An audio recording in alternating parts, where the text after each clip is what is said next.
Sharing करेंगे। जो व्यक्ति हमारी सफलता में सहायक होते हैं, हमें उनके प्रति भी आभारी होना चाहिए। इस बात पर क्या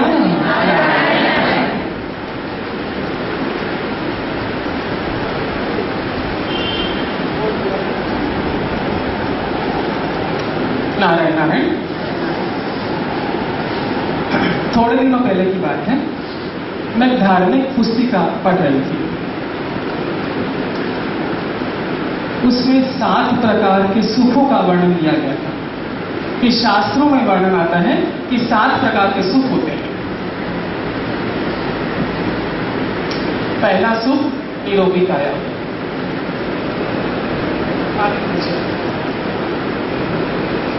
उसमें 7 प्रकार के सुख दिए गए थे। पहला सुख निरोगी काया, दूसरा सुख घर में माया, तीसरा सुख गुणवंती नारी, और नर भी लिख दीजिए साथ में।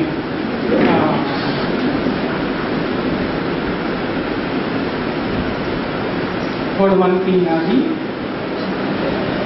और नर। चौथा सुख शुद्ध आज्ञाकारी, पुत्र आज्ञाकारी।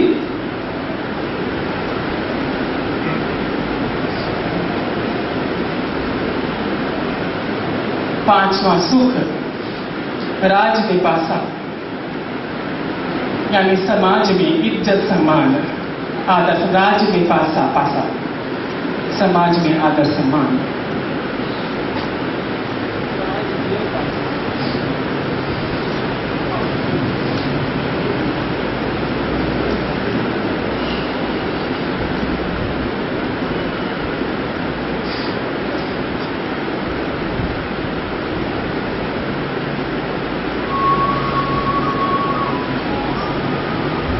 विश्व में कीर्ति,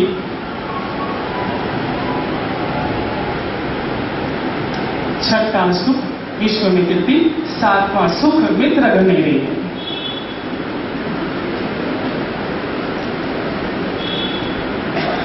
मित्र घनेरे, इन सुखों का वर्णन शास्त्रों में दिया गया है। 7 सुखों का वर्णन मित्र घनेरे। और नीचे एक लाइन थी कि ऐसे नर नहीं जग भोग तेरे। 7वां सुख मित्र घनेरे, ऐसे नर नहीं जग हो तेरे। जब ये अंतिम लाइन पढ़ी कि ऐसे नर नहीं, नर या नर और नारी में दोनों को मानते, ऐसे नर नहीं जग हो तेरे, पढ़कर कुछ हलचल हुई। ऐसा क्यों? जब 84 लाख योनियों में हमें सर्वश्रेष्ठ बनाया गया है, ईश्वर ने हमारी रचना खुद की है। हम ईश्वर की सर्वोत्तम रचना है, हम इसके अधिकारी हैं सातों से। फिर ऐसा क्यों लिखता है लिखने वाला कि ऐसे नर नहीं जग होते? इस हलचल ने चिंतन मनन करने पर मजबूर कर दिया कि जब हम ईश्वर के बच्चे हैं, ईश्वर के अंश हैं, हम इस सातों सुखों के अधिकारी हैं। तो नीचे लिखने वाला ऐसा क्यों लिखता है कि ऐसे नर नहीं जग होते? हम चाहते हैं कि वो ऐसा लिखे कि ऐसे नर हैं जग भोग तेरे। पर ऐसा लिखने के लिए क्या करना होगा? जब इन चीजों पर चिंतन मनन किया गया, एक बार रब कर दीजिए, सारे की चला चाहिए छोटा छोटा। जब चिंतन मन के सातों सुख के ऊपर, तब एहसास हुआ कि ये तो बाय प्रोडक्ट है।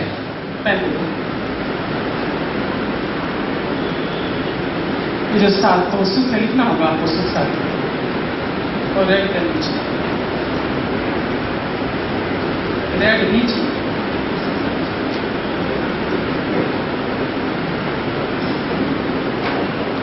ये जो सातों सुख है तो बाय प्रोडक्ट है। जड़ क्या चीज है? अब देखिए आप लोग, रेड कर लीजिए।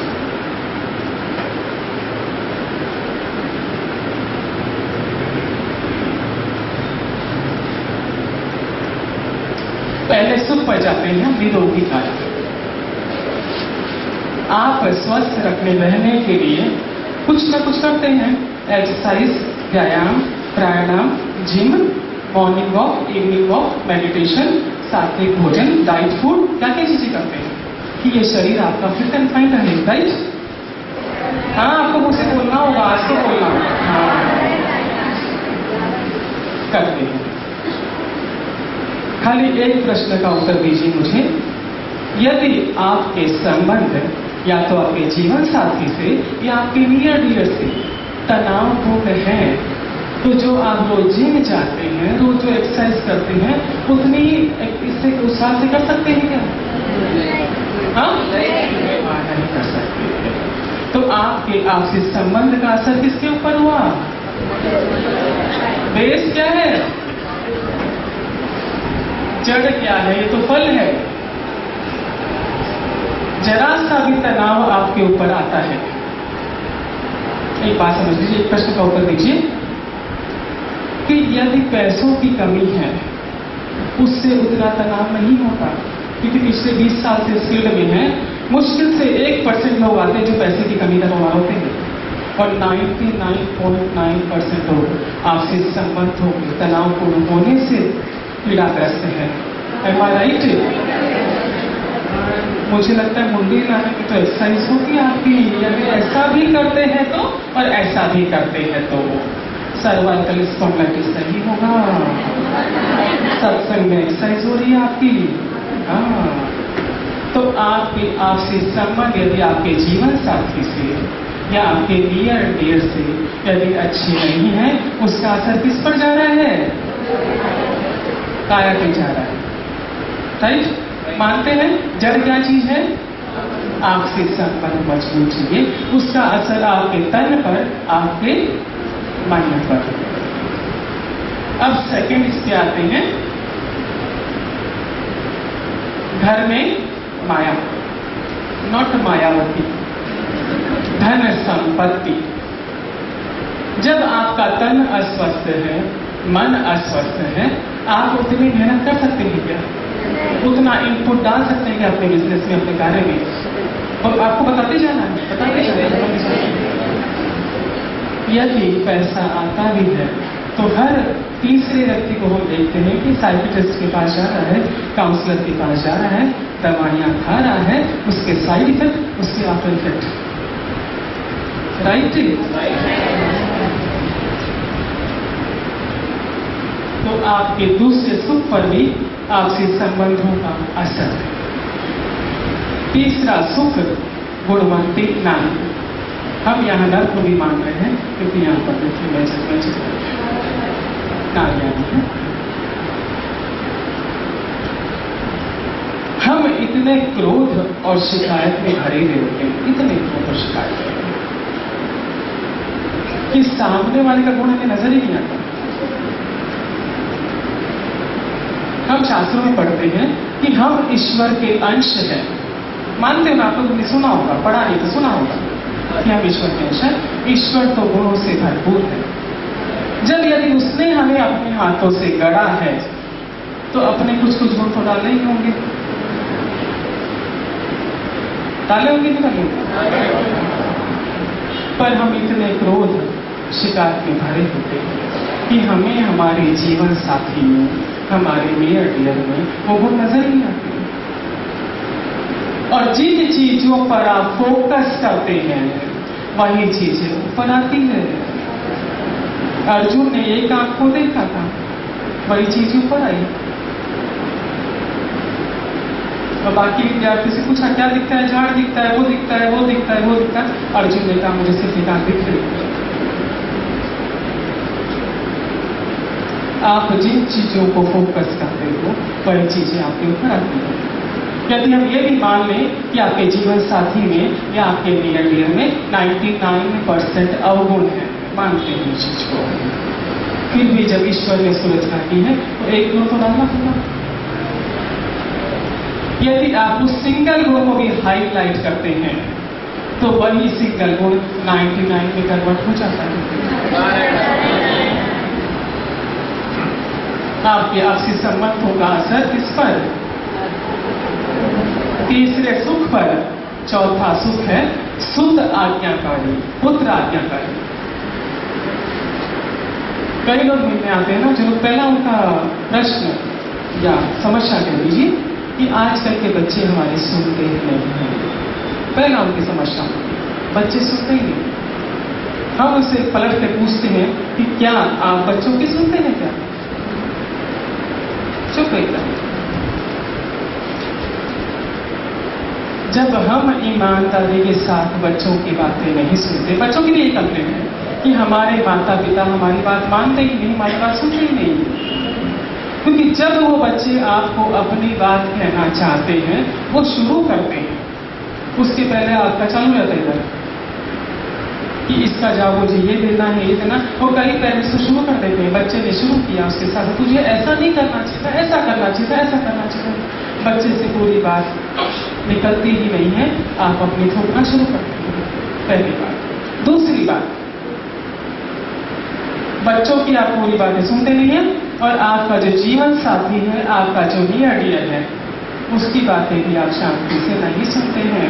सुनते हैं क्या?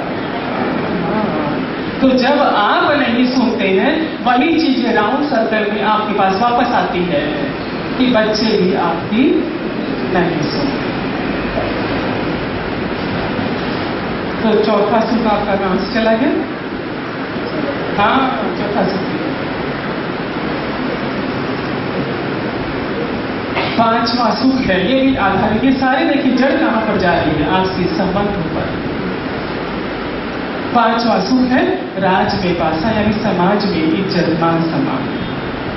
यदि ये चार चीजें आपके पास है, आपका तन मन स्वस्थ है, आपके घर में समृद्धि है, आपकी पत्नी या पति गुणों से भरपूर है, आपके पुत्र आज्ञाकारी है, तो स्वाभाविक है समाज में मान सम्मान होगा।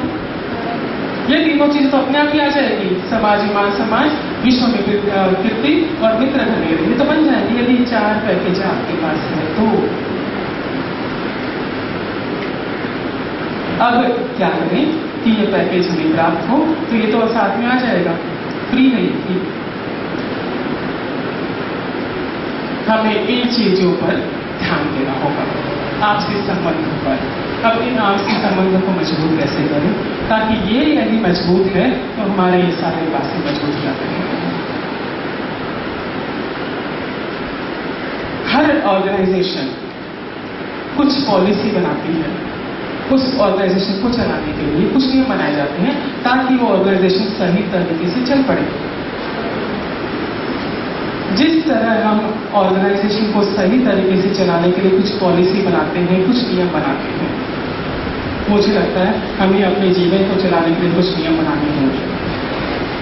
और यदि हम उन नियमों के तहत चलते हैं तो एक सुखी, सकारात्मक, समृद्धिशाली जीवन जीते हैं। अन्यथा हमारा जीवन कॉम्प्रोमाइज बनते रह जाएगा, जो परिस्थितियों के अनुसार बदलता रहेगा और हमें कंफ्यूज करता रहेगा।